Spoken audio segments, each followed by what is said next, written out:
Corona virus से 148 अफराद जहां बक हो गए, जिसके बाद अमवात की तादाद 16,600 हो गई।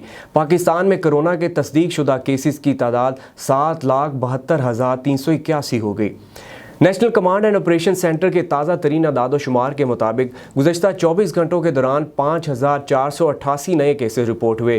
पंजाब में 2,76,535, सिंध में 2,74,196, खैबर पख्तूनख्वा में 1,08,462, बलोचिस्तान में 21,127, गिलगित बल्तिस्तान में 5,204, इस्लामाबाद में 70,984, जबकि आज़ाद कश्मीर में 15,873 केसेस रिपोर्ट हुए। मुल्क भर में अब तक 1,13,19,832 अफराद के टेस्ट किए गए। गुज़श्ता 24 घंटों के दौरान 47,301 नए टेस्ट किए गए। अब तक 6,72,619 मरीज सेहतयाब हो चुके हैं, जबकि 4,528 मरीजों की हालत तशवीशनाक है।